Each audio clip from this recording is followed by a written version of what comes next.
हरे कृष्णा, राधे राधे। आज इस वीडियो में आपको षटतिला एकादशी व्रत की दो पौराणिक, पुण्यदायी और महाफलकारी व्रत कथा को सुनाती हूँ। इस एक ही वीडियो में आपको दो व्रत कथा सुनाऊंगी। षटतिला एकादशी के इस पौराणिक महत्तम को सुनने मात्र से हमारा कल्याण होता है। माँ लक्ष्मी अपनी कृपा हम पर बरसाती है, क्योंकि उन्हें श्री हरि की कथा कहने सुनने वाले बहुत प्रिय होते हैं। साथ ही हमें श्री हरि का प्रेम और आशीर्वाद भी मिलता है। पद्म पुराण में विभिन्न एकादशियों का वर्णन किया गया है। उसी पुराण के एक अंश को लेकर हम षटतिला एकादशी व्रत कथा का श्रवण और ध्यान करेंगे।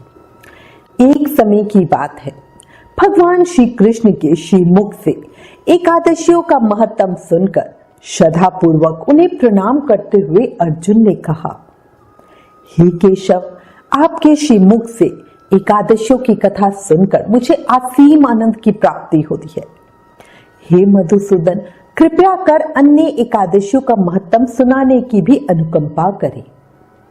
तब भगवान श्री कृष्ण बोले, हे अर्जुन, अब मैं तुम्हें माघ माह के कृष्ण पक्ष की षटतिला एकादशी व्रत की कथा सुनाता हूं, ध्यान पूर्वक सुनो। एक बार दलभे ऋषि ने पुलस्त्य ऋषि से पूछा, हे ऋषि श्रेष्ठ, मनुष्य मृत्यु लोक में ब्रह्म हत्या आदि महापाप करते हैं, दूसरे के धन की चोरी तथा दूसरे की उन्नति देखकर ईर्ष्या आदि करते हैं। ऐसे महान पाप मनुष्य क्रोध, ईर्ष्या, आवेग और मूर्खतावश करते हैं और बाद में शोक करते हैं, पछताते हैं, हाय ये हमने क्या किया। हे महामुनि, ऐसे मनुष्यों को नरक से बचाने का क्या कोई उपाय है? कोई ऐसा उपाय बताने की कृपा करें जिससे ऐसे मनुष्यों को नरक से बचाया जा सके, अर्थात उन्हें नरक की प्राप्ति न हो। ऐसा कौन सा दान है, पुण्य है, जिसके प्रभाव से नरक की यातनाओं से बचा जा सके? इन सभी प्रश्नों का हल आप कृपया पूर्वक मुझे बताएं। दलभे ऋषि की बात सुनकर पुलस्त्य ऋषि ने कहा, हे मुनि श्रेष्ठ, आपने मुझसे अत्यंत गूढ़ प्रश्न पूछा है। इससे संसार में मनुष्यों का बहुत लाभ होगा। जिस रहस्य को इंद्र आदि देवता भी नहीं जानते, वह रहस्य मैं आपको अवश्य ही बताऊंगा। माघ मास आने पर मनुष्य को स्नान आदि से शुद्ध रहना चाहिए और इंद्रियों को वश में करके तथा काम, क्रोध, लोभ, मोह, ईर्ष्या तथा अहंकार आदि से सर्वथा बचना चाहिए। पुण्य नक्षत्र में गोबर, कपास, तिल मिलाकर उपले बनाने चाहिए। इन उपलों से 108 बार हवन करना चाहिए। जिस दिन मूल नक्षत्र हो और एकादशी तिथि हो, तब अच्छे पुण्य देने वाले नियमों को ग्रहण करना चाहिए। स्नान आदि नित्य कर्म से देवों के देव भगवान श्री हरि का पूजन और कीर्तन करना चाहिए। एकादशी के दिन उपवास करें तथा रात को जागरण और हवन करें। उसके दूसरे दिन धूप, दीप, नैवेद्य से भगवान श्री हरि की पूजा अर्चना करें तथा खिचड़ी का भोग लगाएं। उस दिन श्री विष्णु को पेठा, नारियल, सीताफल या सुपारी सहित अर्घ अवश्य ही देना चाहिए। तदुपरांत उनकी स्तुति करनी चाहिए। हे जगदीश्वर, आप सबको शरण देने वाले हैं। आप संसार में डूबे हुए का उद्धार करने वाले हैं। हे कमल नयन, हे मधुसूदन, हे जगन्नाथ, हे पुंडरीकाक्ष, आप लक्ष्मी सहित मेरे इस तुच्छ अर्घ को स्वीकार कीजिए। इसके पश्चात ब्राह्मण को जल से भरा घड़ा और तिल दान करने चाहिए। यदि संभव हो तो ब्राह्मण को गौ और तिल दान भी करना चाहिए। इस प्रकार मनुष्य जितने तिलों का दान करता है, वह उतने ही सहस्त्र वर्ष स्वर्ग में वास करता है। तिल स्नान, तिल का उपटन, तिलोदक यानी तिलांजलि प्रदान करना, तिल का हवन, तिल का भोजन, तिल का दान, इस प्रकार 6 रूपों में तिल का प्रयोग षटतिला कहलाता है। इससे अनेक प्रकार के पाप नष्ट हो जाते हैं। इतना कह के पुलस्त्य ऋषि ने कहा, अब मैं एकादशी की कथा कहता हूं, ध्यान से सुनो। एक बार नारद मुनि ने भगवान श्री हरि से षटतिला एकादशी का महत्तम पूछा, तो वे बोले, हे प्रभु, आप मेरा प्रणाम स्वीकार करें। षटतिला एकादशी के उपवास का क्या पुण्य है, उसकी क्या कथा है, कृपया कर ये सब मुझसे कहिए। नारद जी की प्रार्थना सुनकर भगवान श्री हरि ने कहा, हे नारद, मैं तुम्हें प्रत्यक्ष देखा सत्य वृतांत सुनाता हूं, ध्यान पूर्वक श्रवण करो। प्राचीन काल में मृत्यु लोक में एक ब्राह्मणी रहती थी। वह सदैव व्रत और पूजा पाठ किया करती थी। एक समय वह 1 मास तक व्रत करती रही। इससे उसका शरीर अत्यंत दुर्बल हो गया। यद्यपि वे अत्यंत बुद्धिमान थी, फिर भी उसने कभी देवताओं या ब्राह्मणों के निमित्त अन्न या धन का दान नहीं किया। इससे मैंने सोचा कि ब्राह्मणी ने व्रत आदि से अपना शरीर तो शुद्ध कर लिया, अब इसे विष्णु लोक तो अवश्य ही मिल जाएगा, परंतु इसने कभी अन्न या दान नहीं दिया, इससे इसकी तृप्ति होना कठिन है। भगवान ने आगे कहा, ऐसा सोचकर मैं भिखारी के वेश में मृत्यु लोक में उस ब्राह्मणी के पास गया और उससे भिक्षा मांगी। उस समय भी वह ब्राह्मणी पूजा कर रही थी। मुझे द्वार पर आया देखकर उसने जाने का इशारा किया, पर मैं वहीं खड़ा रहा, जिससे चिढ़कर उस ब्राह्मणी ने मेरी ओर एक मिट्टी का ढेला फेंक दिया और मैं वही लेकर वापस आ गया। कुछ समय के बाद वह ब्राह्मणी भी शरीर त्याग कर स्वर्ग में आ गई। उस ब्राह्मणी को मिट्टी का दान करने से स्वर्ग में सुंदर कंचन महल मिला, परंतु उसने अपने घर को अन्न आदि सभी सामग्रियों से शून्य पाया। वो घबराकर मेरे पास आई और कहने लगी, हे भगवान, मैंने अनेक व्रत आदि से आपकी पूजा की, परंतु फिर भी मेरा घर अन्न आदि सब वस्तुओं से शून्य है, इसका क्या कारण है? ब्राह्मणी की बात सुनकर मैंने उसे समझाते हुए कहा, हे ब्राह्मणी, पर लोक में व्यक्ति को वही मिलता है जो उसने धरती पर दान आदि किया होता है, पर तुमने कुछ भी अन्न धन आदि दान नहीं किया। एक समय तुमने मिट्टी का ढेला दान दिया था, जिससे तुम्हें इस कंचन महल की प्राप्ति हुई है। जब तक कठोर तप के बाद कुछ दान नहीं किया जाता, तब तक तप का पूर्ण फल प्राप्त नहीं होता।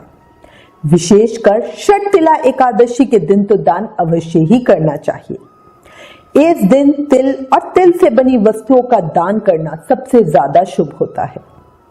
इस पर वह ब्राह्मणी बहुत दुखी हुई और मुझसे प्रार्थना करने लगी। तब मैंने उससे कहा, तुम अपने घर जाओ, वहां देव स्त्रियां आएंगी तुम्हें देखने के लिए, तुमसे मिलने के लिए।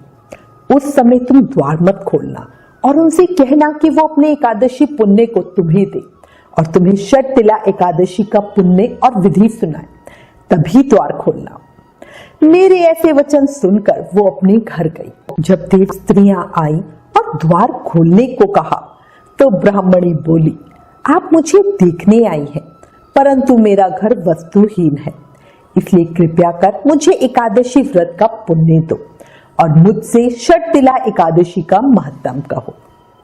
तब उनमें से एक देवस्त्री कहने लगी, ठीक है, मैं तुम्हें अपने एक एकादशी व्रत का पुण्य देती हूँ और तुम्हें षटतिला एकादशी का महत्तम भी सुनाती हूँ। देवस्त्री की बात सुनकर उस ब्राह्मणी ने द्वार खोल दिए और उस देवस्त्री ने उसे संकल्प लेकर अपने व्रत का पुण्य दे दिया, साथ ही षटतिला एकादशी का महत्तम भी सुनाया। इससे उस ब्राह्मणी का घर अन्न धन आदि वस्तुओं से भर गया।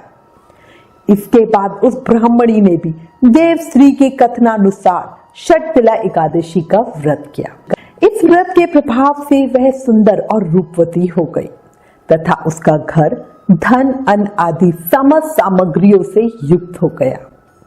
अतः हे पार्थ, मनुष्य को अज्ञान त्याग कर षटतिला एकादशी का उपवास जरूर करना चाहिए। इस एकादशी व्रत के करने वाले को जन्म जन्मांतर की निरोग्यता प्राप्त हो जाती है। इस उपवास से मनुष्य के सभी पाप भी नष्ट हो जाते हैं। अतः मनुष्यों को मूर्खता त्याग कर षटतिला एकादशी का व्रत और लोभ न करके तिल आदि का दान जरूर ही करना चाहिए। इससे दुर्भाग्य, दरिद्रता तथा अनेक प्रकार के कष्ट दूर होकर मनुष्य को मोक्ष की प्राप्ति होती है। इस प्रकार जो षटतिला एकादशी का व्रत रखते हैं, भगवान उनके अज्ञानता पूर्वक किए गए सभी अपराधों को से उन्हें मुक्त कर देते हैं और पुण्य दान देकर स्वर्ग में स्थान प्रदान करते हैं। इस कथन को सत्य मानकर जो भागवत भक्त ये व्रत करता है उसका निश्चित ही प्रभु उद्धार करते हैं। इस उपवास को करने से जहां हमें शारीरिक पवित्रता और निरोग्यता प्राप्त होती है, वहीं धन, अन्न, तिल आदि दान करने से धन धान्य में बढ़ोतरी भी होती है। इससे ये भी सिद्ध होता है कि मनुष्य जो और जैसा दान करता है, शरीर त्यागने के बाद उसे फल भी वैसा ही प्राप्त होता है। धार्मिक कृत्यों के साथ साथ हमें दान जरूर करना चाहिए। शास्त्रों में वर्णित है, बिना दान किए कोई भी धार्मिक कार्य संपन्न नहीं होता, पूरा नहीं होता। षटतिला एकादशी महत्तम समाप्त। अब आपको एक अन्य एकादशी व्रत की कथा भी बताती हूं। बहुत पुरानी बात है। एक बार वाराणसी नगरी में एक गरीब अहीर रहता था। गरीबी और दीनता में वो बेहाल बेचारा कभी कभी भूखा ही अपने बच्चों के साथ आसमान में ताने गिनता रहता था। उसकी जिंदगी बसर करने का सिर्फ एक ही सहारा था, जंगल से लकड़ी लेकर आना। वो रोज जंगल से लकड़ियां काट कर लाता था। लकड़ियां बेचकर वे बेचारा बड़ी मुश्किल से 2 समय की रोटी का जुगाड़ करता।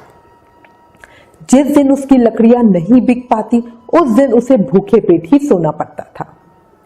एक दिन की बात है, वो एक साहूकार के घर लकड़ियां पहुंचाने के लिए गया। वहां जाकर उसने देखा कि किसी उत्सव की तैयारियां हो रही हैं। उत्सुकतावश वो जानने के लिए साहूकार के पास गया और उससे पूछा, सेठ जी, ये किस उत्सव की तैयारियां हो रही हैं? उसकी बात सुनकर साहूकार बोला, यह षटतिला एकादशी व्रत की तैयारियां हो रही है। इस व्रत से रोग, पाप, हत्या आदि बंधनों से छुटकारा मिलता है, धन और पुत्र की प्राप्ति होती है। ये सुनकर उसे बहुत अच्छा लगा। उसने साहूकार से व्रत के नियम और पूजा की विधि पूछी। सब बातें जानकर वह गरीब साहूकार से अपनी लकड़ियों का मूल्य लेकर अपने घर पहुंचा और उसने उस दिन के पैसों से षटतिला एकादशी व्रत का पूजा करने का सामान खरीदा। अगले दिन एकादशी पर उसने पूरे नियम विधि विधान के साथ व्रत का पालन कर भगवान श्री हरि विष्णु की पूजा की। उसके व्रत रखने और पूजा करने से भगवान बहुत प्रसन्न हुए, जिसके परिणाम स्वरूप वह कंगाल से धनवान हो गया और वाराणसी नगरी में ही एक विशिष्ट व्यक्ति के रूप में सम्मानित किया जाने लगा। इसलिए सभी प्रेम से, भाव से इस व्रत को जरूर करें और ज्यादा से ज्यादा भजन कीर्तन और नाम जाप करें। याद रखो, कलयुग केवल नाम आधारा।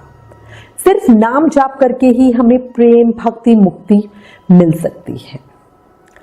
इसलिए ज्यादा से ज्यादा नाम जाप करो। हरे कृष्ण कृष्ण कृष्ण हरे हरे, हरे राम राम राम हरे हरे। ओम नमो नारायणाय नमः।